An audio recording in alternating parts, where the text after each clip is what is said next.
كتير من الناس ما عندهمش معلومة انه الافراط في استخدام السكر بيسبب امراض كتير جدا. ايه هي الامراض اللي ممكن تصيب الجسم؟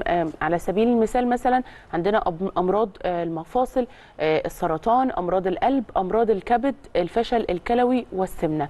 ومن هنا السكر بيأثر على هرمونات الجسم، بما في ذلك هرمون الليبتين المسؤول عن تقليل الشهية، واللي بيخلي الشخص ياكل زيادة عن حاجته من الأكل، وبيحصل تحويل لشكل الجسم ويفضل الجسم في زيادة مفرطة، وهي اللي بتكون السبب في فتح أكتر من 46 باب من الأمراض. عشان كده هنتكلم النهاردة باستفاضة أكتر مع دكتور دينا أبو السعود، المستشار الطبي لشركة بايو ناتشرالز. برحب بيكي يا دكتور، اهلا منورانا. بيكي، بنورك يا حبيبه قلبي. النهارده الشياكه ايه؟ النهارده قمر. لميت شعري بقى النهارده. حد قال لك قبل كده انك شبه سيلينا جوميز؟ كتير قوي، بس شبهها بشكل مرعب. شبهها قوي. كذا حد قال لي، بس لما كنت اصغر يعني فرق بيني وبينها سنين كتيره جدا. مش كده الكلام ده الكلام ده. عايزين نبتدي من اضرار السكر والسكر الابيض تحديدا. نتكلم عنها. السكر يا هند ليه اضرار كبيره جدا. انا على طول بقول يا جماعه نوقف السكر الابيض خالص. لازم. السكر مهم للطاقه، الجلوكوز مهم للطاقه، بس احنا كل اكلنا فيه سكر. يعني الفواكه اللي بناخدها فيها سكر، الحلويات فيها سكر، المعلبات فيها سكر، البسكوت فيها، كل حاجه فيها سكر. فما يبقاش كل السكر ده وكمان نحط كل مره معلقتين سكر على الشاي والقهوه، لا معلقتين سكر، لا. فالسكر مهم للطاقه، مهم لكده، بس لازم within limits. لو هتكلم عن اضرار السكر لا تعد ولا تحصى. اولا من اهم الاسباب الرئيسيه للزياده في الوزن ومخاطر السمنه حول العالم هو السكر الابيض، ده اول حاجه. تاني حاجه زي ما قلت يا هند برضو ويا اميره، موضوع الكبد بيتاثر. لما باكل سكريات كتير بيبقى عرضه للكبد الدهني، عرضه لامراض القلب. ليه؟ لأن الاستهلاك والإفراط الشديد في السكريات والسكر الأبيض بيعلي لي الدهون الثلاثية في الدم. يمكن ناس فاكرة أن الدهون الثلاثية نتيجة الفاتس. لا، أنا كنت فاكرة كده. لا، الدهون الثلاثية بتعلى بسبب الحلويات والسكريات. الكوليسترول او ال LDL اللي هو الكوليسترول الضار بيعلى بسبب الفاتس، الدهون الغير صحيه. فيمكن ناس كتير كانت فاكره زيك برضو يا هند ان الدهون هي اللي بتعلي الدهون الثلاثيه. لا، السكريات هي اللي بتعلي الدهون الثلاثيه، واول ما الدهون الثلاثيه تعلى بيبتدي بقى امراض القلب وامراض الضغط وي. عملوا دراسات على الناس اللي بتخش في مراحل اكتئاب بياكلوا سكريات كتير جدا. على عكس ما الناس تقول لك انا لما اتضايق اكل سكر عشان افك. لا ياكلوا سكريات كتير بتلاقيهم داخلين في مرحله اكتئاب. وخلي بالك هتلاقي اي بنت بتاكل سكريات كتير وشها بيتغير، بيطفي. ايوه بيطفي ويبتدي يطلع لها حبوب. بتبتدي بشرتها تبقى دهنيه اكتر، لان انا بقول هو بيعلي الدهون الثلاثيه، فتلاقي وشها كله محب. فلا، السكر الابيض مش حلو خالص. حلو قوي. يعني مرض السمنه بقى مرض العصر، وطبعا بيسبب امراض كتير. ازاي اقدر اتخلص من السمنه ولكن بطرق سليمه امنه، من غير ما اتبهدل واخس واعمل شعري يقع وكل الكلام ده؟ صح. من اهم اسباب السمنه اول حاجه الشهيه العاليه. فلازم اتكلم ازاي نقدر نتحكم في الشهيه بتاعتنا، مش نمنعها تماما، لان الاكل متع حلال. فلازم ان احنا ناكل، بس يعني السلوجان على طول بقوله وكلوا واشربوا ولا تسرفوا، ناكل بالراحه. يبقى لازم اتحكم في الشهيه رقم واحد. تاني حاجه لازم اتحكم او اعلي معدلات الحرق.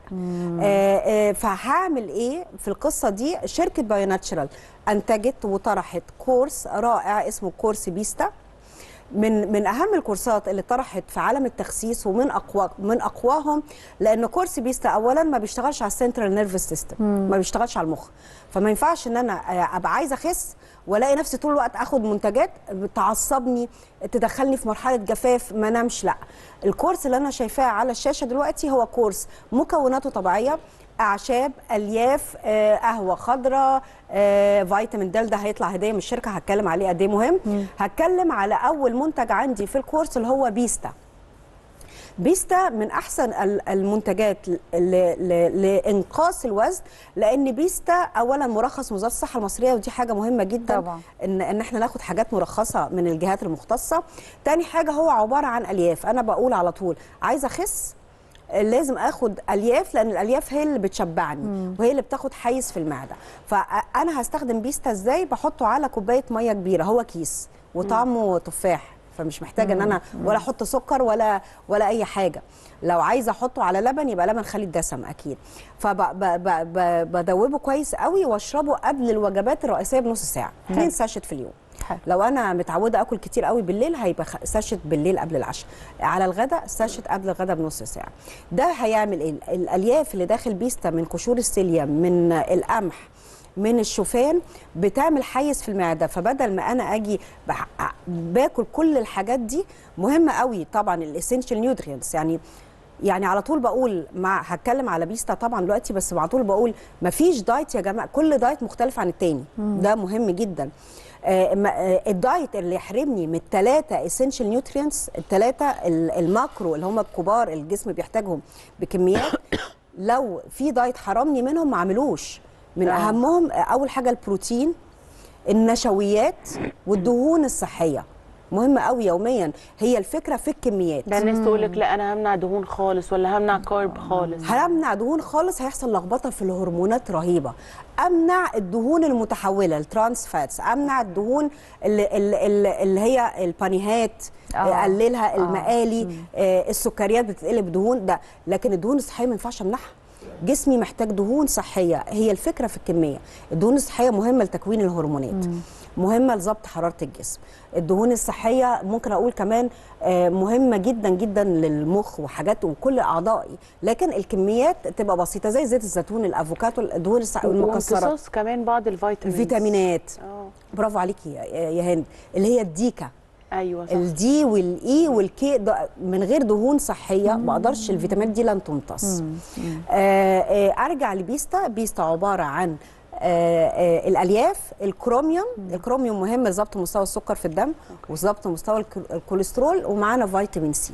ده اول منتج في الكورس. حلو. جت اميره قالت لي طيب احنا كده هنخس، الناس خايفه البنات شعرها يقع، الطاقه بتاعتنا، بشرتنا ما يبانش ان احنا بنخس ووشنا تعبان، احنا عايزين نخس نبقى حلوين، لكن اخس عامله كده لا. شركه بايو ناتشرال طرحت الب مالتي فيت.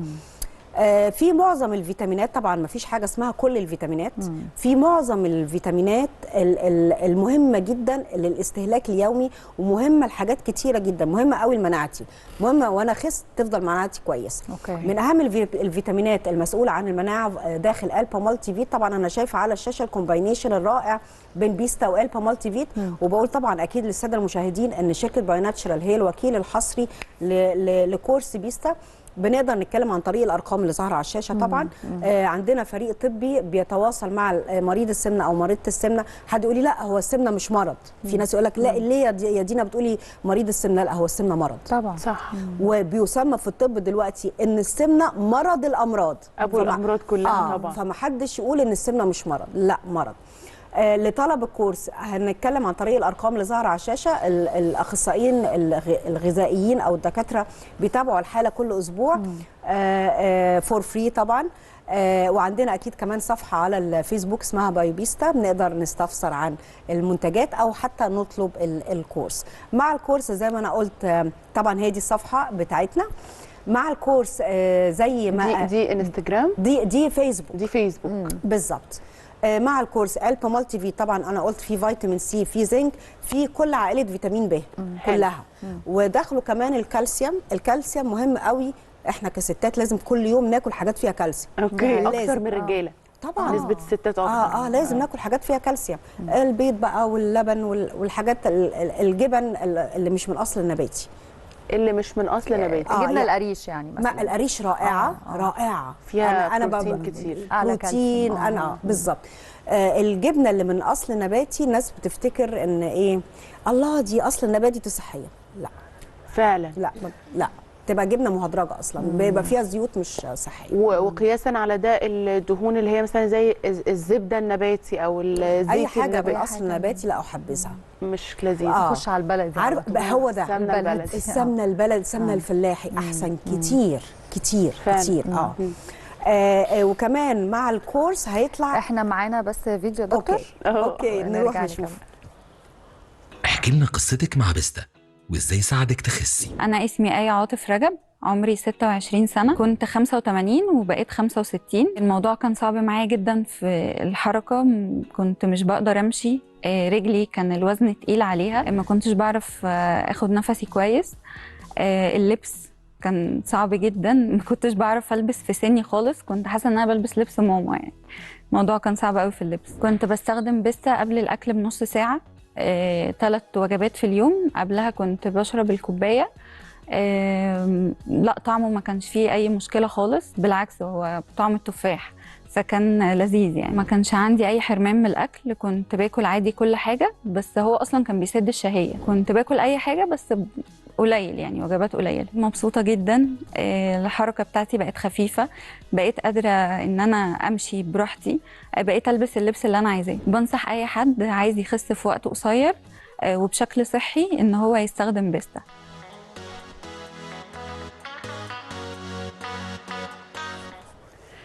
نتيجه مبهره، بني ادمه غير البني ادمه، واحده تانية. هي مامتها حقيقة. يعني شكلها قبل، خلي بالك الزياده في الوزن بتزود سنين كتيره جدا وبتعرض لاكتئاب ويعني اي واحده عندها زياده في الوزن تخس هتلاقي طول الوقت انا عايزه ابقى في اخرج اجي، حركتها بتبقى خفيفه يعني. طبعا أيوة. دي حقيقه وبتظهر فعلا في السن. طيب طبعاً. من المشاكل اللي بتقابل اي حد عايز يخس بشكل سليم وصحي قله الحرق. دي مشكله بتبقى فظيعه، تلاقي الحرق كده مهما تعملي دايت واقفه ستوك عند حته معينه مش عارفه تنزلي. حلها ايه؟ حلها ان احنا ممكن ناخد حاجات مكملات غذائيه مرخصه ومفيده وملهاش اي اعراض جانبيه. من اهم الحاجات اللي بتحرق عندي القهوه الخضراء والشاي الاخضر، احنا عارفين يعني ان القهوه الخضراء والشاي الاخضر بيحرقوا جدا، ما بناخدش منه غير مره عشان اصحاب الضغط المرتفع ما ينفعش ياخدوا اكتر من كده. احنا عندنا في شركه بايو ناتشرال عندنا الجرين كوفي رائع للحرق، وخلي بالك القهوه بتسد النفس سنه كده، دي حقيقه بتقلل الشهيه جدا يعني. فعندي الجرين كوفي كمان مع الكورس، وداخله الجرين تي وداخله الجارسينيا. هاخد من الجرين كوفي قد ايه؟ هو قرص واحد بس في اليوم عشان يزود لي معدل الحرق.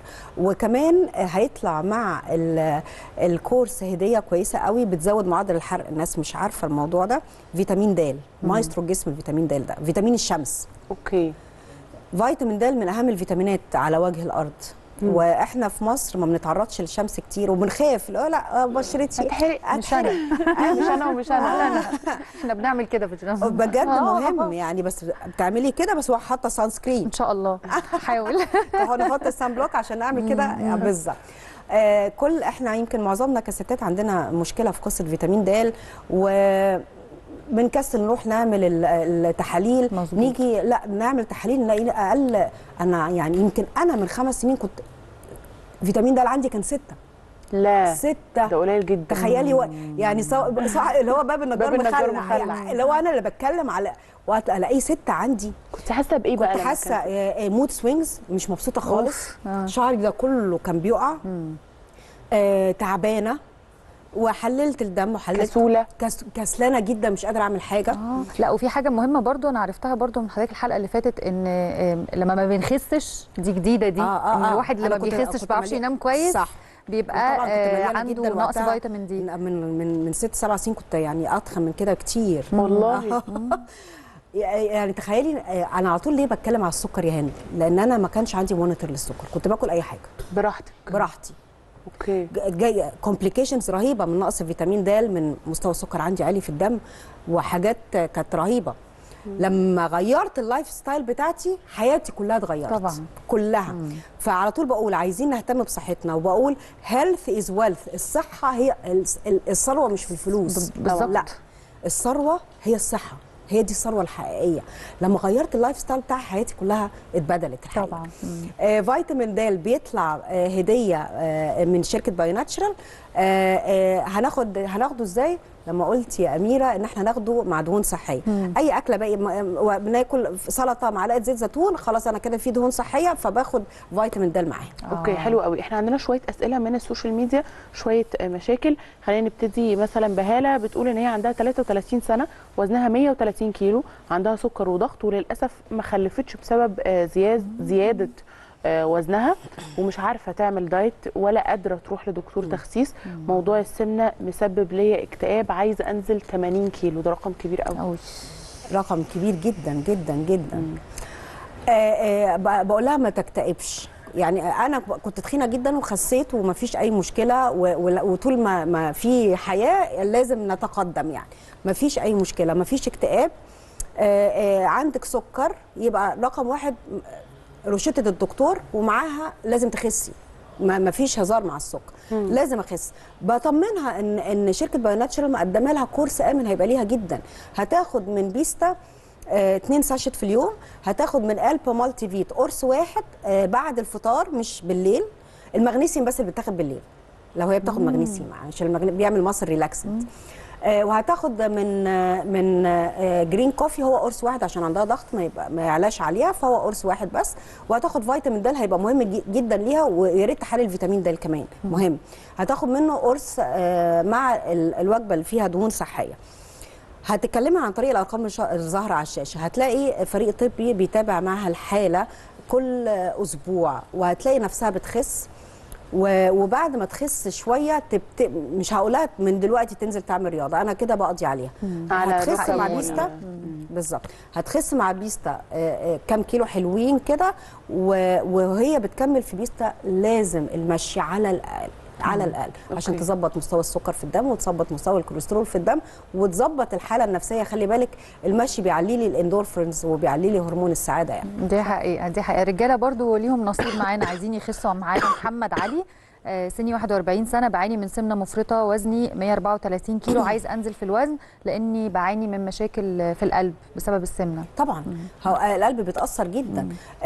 يا ريت لو بيتفرج علينا ارقام شركه بايو ناتشرال موجوده على الشاشه. هنتكلم على الارقام، الدكاتره الموجودين هيتابعوا الحاله.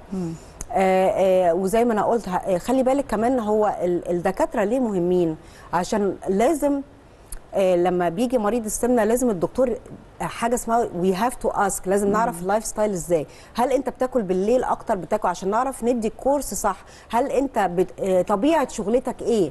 انت قاعد على طول في مكتب ولا بتنزل؟ كل الحاجات دي لازم بيتعمل لها يعني كل بني ادم ليه بلان مختلف خالص. مفيش حاجه اسمها، يمكن حتى حاجه عايزه اقولها كمان، مفيش حاجه اسمها لو انا بروح لدكتور تغذيه واخدت دايت اديه لصاحبتي اوزعه. لا، الكلام ده مش صح خالص. فكل مريض سمنه ليه الستايل بتاعه وليه البروتوكول بتاعه غير التاني اكيد يعني.